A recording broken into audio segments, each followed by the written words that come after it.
بسم اللہ الرحمن الرحیم الحمد للہ رب العالمین وصلی اللہ وسلم علی نبینا و مولانا محمد وعلی آلہ و صحابتہ اجمعین اما بعد۔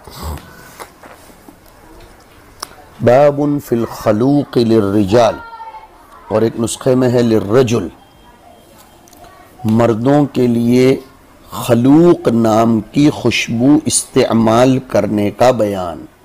خلوق ایک خوشبو ہے جو زعفران وغیرہ ملا کر بنائی جاتی ہے، اس لیے اس میں رنگ بھی ہوتا ہے۔ اسی لیے اکثر و بیشتر علماء کرام، جمہور علماء مردوں کے حق میں اس کو ممنوع قرار دیتے ہیں۔ امام مالک رحمۃ اللہ علیہ کے یہاں خلوق کا استعمال مباح ہے، جیسے عبد الرحمن ابن عوف رضی اللہ تعالی عنہ کی روایت جو آپ نے نسائی شریف کے درس میں سنی کہ رأى عبد الرحمن ابن عوف وعلیہ ردع زعفران ای اثر زعفران۔ اب دیکھیے، روایت ہے موسیٰ ابن اسماعیل کے حوالے سے اور جاری عن عمار ابن یاسر رضی اللہ عنہ قال قدمت على اہلی لیلا وقد تشققت یدای فخلقونی بالزعفران فغدوت على النبی صلی اللہ علیہ وسلم فسلمت علیہ فلم يرد علی ولم يرحب بی وقال اذهب فاغسل هذا عنك فذهبت فغسلته ثم جئت وقد بقي علي منه ردع فسلمت فلم يرد علي ولم يرحب بي وقال اذهب فاغسل هذا عنك فذهبت فغسلته ثم جئت فسلمت عليه فرد علي فرحب بي وقال ان الملائكة لا تحضر جنازة الكافر بخير ولا المتضمخ بالزعفران ولا الجنب ورخص للجنب اذا نام او اکل او شرب ان يتوضأ۔ حضرت عمار ابن یاسر رضی اللہ تعالیٰ عنہ اپنا واقعہ سناتے ہیں کہ میں رات کو اپنے گھر پہنچا تو چونکہ دن بھر میں نے محنت کی تھی، سردی کا دور تھا، میرے ہاتھ پھٹ گئے تھے۔ درمیان میں کہتا چلوں کہ مدینہ منورہ کی سردی عام طور پر ہاتھ پیر کو پھاڑ دیتی ہے، جس کا تجربہ ہمیں بھی ہے زمانہ طالب علمی کا۔ سوکھی سردی وہاں ہوتی ہے۔ سردی کی دو قسمیں ہیں، ایک تر سردی اور ایک خشک سردی۔ تو مدینہ منورہ کی سردی بہت زبردست اور خطرناک ہوتی ہے۔ حضرت عمار ابن یاسر فرماتے ہیں کہ میرے ہاتھ پھٹ گئے تھے، تشققت یدایا، تو میرے گھر کے لوگوں نے میرے ہاتھوں پر خلوق یعنی زعفران ملی ہوئی خوشبو دواءً و علاجاً لگا دی۔ وہ میرے ہاتھ پر رات کو لگا دی تھی، تو ظاہر بات ہے ایسی چیزیں جو جڑی بوٹیوں یا ہربل کے قبیل کی ہوں جلدی ختم نہیں ہوتی، اس کے آثار جلدی جاتے نہیں۔ تو صبح جب میں حضور اکرم علیہ السلام کی خدمت میں پہنچا، میں نے سلام عرض کیا، تو چونکہ کپڑوں پر بدن پر زعفرانی رنگ نظر آ رہا تھا، تو حضور نے اظہار ناراضگی کے لیے میرے سلام کا جواب نہیں دیا۔ ہاں، وَلَمْ يُرَحِبْ بِي، اور نہ مجھے مرحبا کہا۔ یہ حضور کی تربیت کا ایک انداز تھا، اور آپ نے پھر فرما بھی دیا کہ جاؤ اس کو دھو لو۔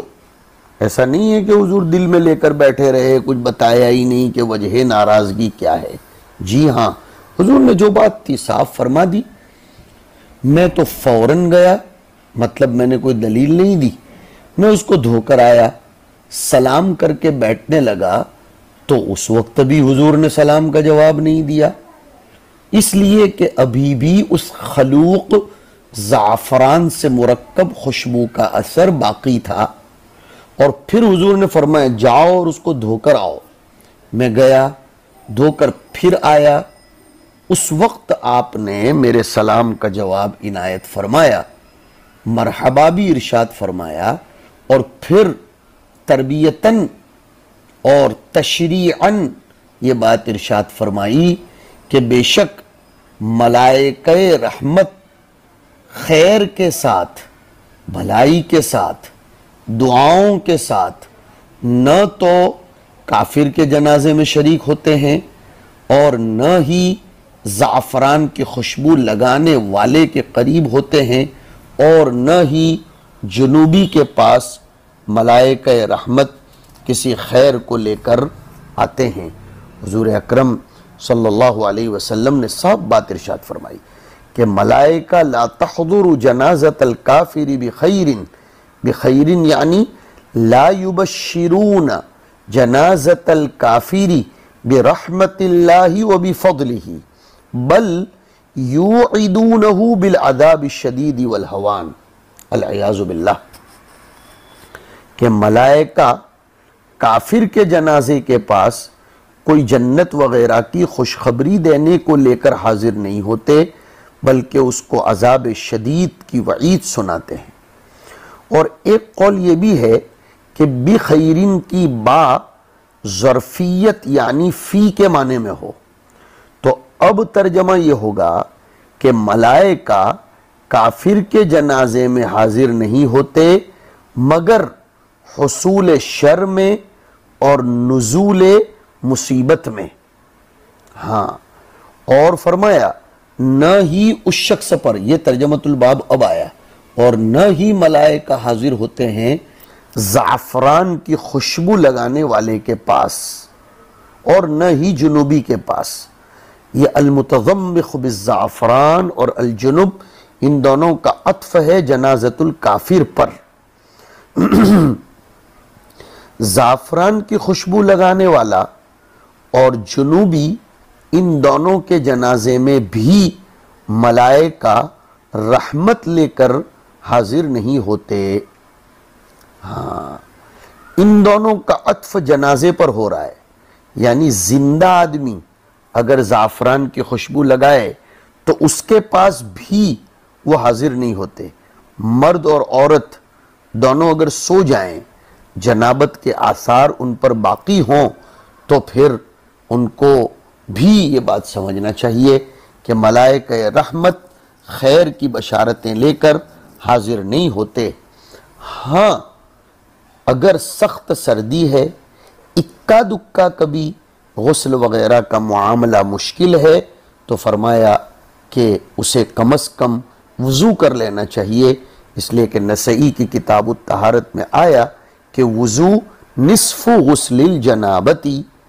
ہاں، اور بعد میں ایک روایت آ رہی ہے کہ ثلاثۃ لا تقربهم الملائکۃ، تین لوگوں کے قریب ملائکہ نہیں جاتے، جیفت الکافر والمتضمخ بالخلوق والجنب الا ان یتوضأ، یعنی جنوبی اگر صرف وضو کر لے اور غسل کو ذرا لیٹ کرے نماز کا وقت آنے تک کے لیے، کبھی کبھار ایسا ہو جائے، حالات ہیں، موسم ہو، تو پھر کوئی نقصان نہیں، فرشتے اس کے پاس آتے ہیں۔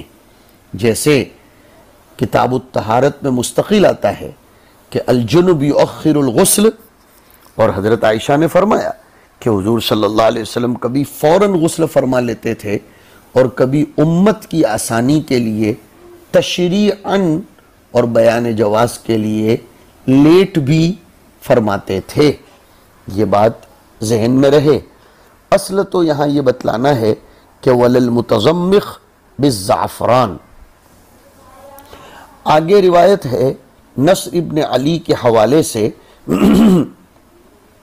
ان عمارا قال تخلقت بهذه القصة والأول أتم بكثير فيه ذكر الغسل قال قلت لعمر وهم حرم قال لا القوم مقیمون، کہ وہ لوگ اگرچہ احرام میں نہیں تھے پھر بھی یہ بات کہی گئی۔ جی ہاں، والأول اتم بکثیر فی ذکر الغسل قال، قال یعنی قال ابن جریج، ابن جریج کہتے قلت لعمر، یعنی میں نے عمر ابن عطا سے یہ پوچھا، اکانت القصۃ وہم حرم، کہ یہ بات تب پیش آئی تھی، یعنی عمار اور ان کے گھرانے کے لوگ وہ اس وقت احرام کی حالت میں تھے تب یہ بات پیش آئی تھی حج یا عمرے کا؟ قال لا القوم مقیمون، یہ تو اس وقت کی بات ہے جبکہ مقیم تھے پھر بھی یہ فرمایا۔ پتہ چلا کہ مرد کے لیے تزمخ بالزعفران، زعفران کی خوشبو لگانے کی اس کو اجازت نہیں ہے۔ اس کے بعد کا ترجمۃ الباب ابھی آنے سے پہلے روایت پوری کر لیتے ہیں۔ زہیر ابن حرب الاسدی کی روایت ہے، عن الربیع ابن انس عن جدیہ قالا سمعنا ابا موسیٰ یقول قال رسول اللہ صلی اللہ علیہ وسلم لا يقبل اللہ صلاة رجل فی جسدہ شیء من خلوق۔ قال ابو داود جداہ زید و زیاد۔ اس کے بعد کی روایت ہے مسدد کے حوالے سے عن انس قال نہا رسول اللہ صلی اللہ علیہ وسلم عن التزعفر للرجال وقال عن اسماعیل ان یتزعفر الرجل۔ دیکھو اوپر کی روایت میں آیا اللہ ایسے آدمی کی نماز کو قبول نہیں فرماتے جس کے بدن پر خلوق اور زعفران کا کوئی حصہ ہو۔ خلوق وہ مرکب خوشبو ہوتی ہے، زعفران وغیرہ سے ملا کر بنائی جاتی ہے اور اس میں سرخی یا زردی غالب ہوتی ہے۔ اصل میں اس خوشبو سے اس لیے منع کیا گیا ہے کہ ابھی آپ نے گزشتہ کل کے سبق میں سنا تھا روایت کی روشنی میں کہ رنگ والی خوشبو یہ عورتوں کی خوشبو کہی جاتی ہے۔ ہاں، لِأَنَّهُ مِن طِيبِ النِّسَاء، اسی لیے تو مرد کی قید لگائی گئی، عورت کے لیے تزعفر مباح ہے، جیسے عورت کے لیے ذہب، حریر اور دوسری زینت کی چیزیں مباح ہیں، ویسے اس کے لیے اس کی بھی اجازت ہے کہ وہ رنگ والی خوشبو لگائے۔ اور ابھی جو روایت پڑھی گئی کہ نہا رسول اللہ صلی اللہ علیہ وسلم عن التزعفر للرجال، ایسا کپڑا جس کو زعفرانی رنگ سے رنگا گیا ہو۔ جی ہاں، دیکھیے یہ روایت کا ظاہر تو بتا رہا ہے کہ منع کی قید ثوب کے ساتھ ہے، جسد کے ساتھ نہیں، اور اس بات کی تائید اس سے بھی ہوتی ہے کہ بچے کے سر کو زعفران سے آلودہ کرنے کا تذکرہ عقیقے کے بیان میں آتا ہے۔ جی ہاں، اور احادیث الباب کا ظاہر یہ تو بتاتا ہے کہ تزعفر مطلقاً ممنوع ہے، چاہے جسد میں ہو چاہے ثوب میں ہو۔ ان روایات سے حافظ ابن حجر رحمۃ اللہ علیہ نے عموم پر استدلال فرمایا ہے، اور وہ کہتے ہیں کہ جب ثوب میں تزعفر اور زعفرانی رنگ ممنوع ہے تو جسد میں اور زیادہ کراہت ہوگی۔ لیکن علامہ عینی نے ابن بطال مالکی شارح بخاری کے حوالے سے نقل کیا ہے کہ نہی کا تعلق جسد کے ساتھ ہے۔ البتہ ابن الحمام علیہ الرحمہ نے تزعفر سے مطلقاً منع کا قول نقل کرنے کو راجح قرار دیا ہے، اور فقہا لکھتے ہیں کہ مرد کے لیے مزعفر اور معصفر کپڑے پہن کر نماز پڑھنا مکروہ ہے۔ بخاری شریف کا ایک ترجمۃ الباب ہے التزعفر للرجال ای فی الجسد۔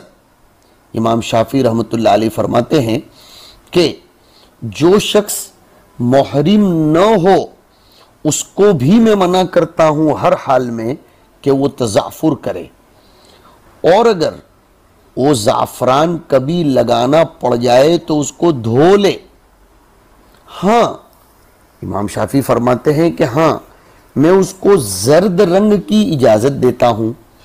امام مالک رحمۃ اللہ علیہ نے اور ایک بات کہی ہے کہ گھروں کے اندر معصفر اور مزعفر زرد اور زعفرانی رنگ کی اجازت ہے، البتہ محفلوں میں اس کے لیے امام مالک مکروہ قرار دیتے ہیں۔ ایک قول یہ بھی ملتا ہے کہ امام مالک نے مزعفر کپڑا غیر محرم کے لیے مباح قرار دیا ہے، اور جہاں ممانعت آئی وہ محرم پر محمول کی گئی ہے کہ محرم کے لیے ممانعت ہے، ورنہ غیر محرم کے لیے اس کی اجازت ہے۔ اس طرح بھی بات اس سلسلے میں ارشاد فرمائی گئی ہے۔ دیکھو اور ایک بات بھی سنو، جنوبی اگر صرف وضو کر لے اور غسل کو مؤخر کر دے نماز کے وقت تک کے لیے تو کبھی کبھار ایسا ہو جائے تو کوئی نقصان نہیں ہے، جیسے کہ میں نے آپ کو یہ بات سنائی۔ اور ایک روایت جو ابھی ابھی آپ نے پڑھی اس میں آپ نے دیکھا کہ امام ابو داؤد نے ان کے جد کے نام بھی بتلائے کہ جدہ ہو۔ ہمارے کسی طالب علم کو شاید اعتراض ہو کہ دو نانا کیسے ہوئے، تو دو نانا ترجمہ نہیں ہوگا، دادا اور نانا سے روایت کرتے ہیں، تو ایک کا نام زید اور دوسرے کا نام زیاد ہے۔ یہ بھی ایک لطیفہ ہو جائے گا کہ ربیع بن انس روایت جو کر رہے ہیں وہ اپنے دادا سے بھی کرتے ہیں، نانا سے بھی کرتے ہیں۔ اگر کسی سند میں بیٹا جب باپ سے روایت کرتا ہو تو لطیفہ بنتا ہے، تو پوتا دادا سے کرتا ہو اور اپنے نانا سے بھی کرتا ہو وہ، یعنی بیک وقت وہ روایت اس کے دادا اور نانا دونوں سے نقل کرتا ہو، تو یہ اور زیادہ لطیفۃ الاسناد بن جائے گا۔ اس کے بعد کی روایت ہے ہارون ابن عبداللہ کی عن عمار ابن یاسر ان رسول اللہ صلی اللہ علیہ وسلم قال ثلاثة لا تقربهم الملائكة جیفة الكافر والمتزمخ بالخلوق والجنب الا ان يتوضا۔ اس کے بعد ایوب ابن محمد الرقی کی روایت عن الولید ابن عقبة قال لما فتح نبی اللہ صلی اللہ علیہ وسلم مکة جعل اہل مکة یأتونه بصبیانهم فیدعو لهم بالبارکة ویمسح رؤوسهم قال فجیء بی الیہ وانا مخلق فلم یمسنی من اجل الخلوق۔ جب حضور اکرم صلی اللہ علیہ وسلم نے مکہ کو فتح فرمایا تو اہل مکہ اپنے بچوں کو لے کر آنے لگے، حضور ان کے لیے برکت کی دعا فرماتے تھے، ان کے سر پر ہاتھ پھراتے تھے، مجھے پیش کیا گیا تو چونکہ میں نے خلوق لگایا تھا تو حضور نے مجھ کو مس نہیں فرمایا۔ ولید ایسا کہتے ہیں، ولید ابن عقبہ، کہ مجھے لایا گیا اور میرے اوپر خلوق لگایا تھا تو حضور اکرم صلی اللہ علیہ وسلم نے مجھے مس نہیں فرمایا۔ حضور نے اس لیے مس نہیں فرمایا کہ وہ خلوق تر ہو تو آپ کو اس بات کا اندیشہ ہوا کہ آپ کا دست مقدس متلطخ ہو جائے، خلوق آلودہ ہو جائے، یا تو آپ نے اس لیے مس نہیں فرمایا تاکہ اس کے والدین کی، ولید ابن عقبہ جو بچے تھے اس دور میں، ان کے والدین کی تربیت اور ان کا زجر ہو جائے۔ اس سے بھی دلالت ہوتی ہے یہ بات کہ جو چیزیں مردوں کے لیے حرام ہیں بہتر ہے کہ وہ مرد اپنے بچوں کو بھی وہ چیزیں استعمال نہ کروائیں۔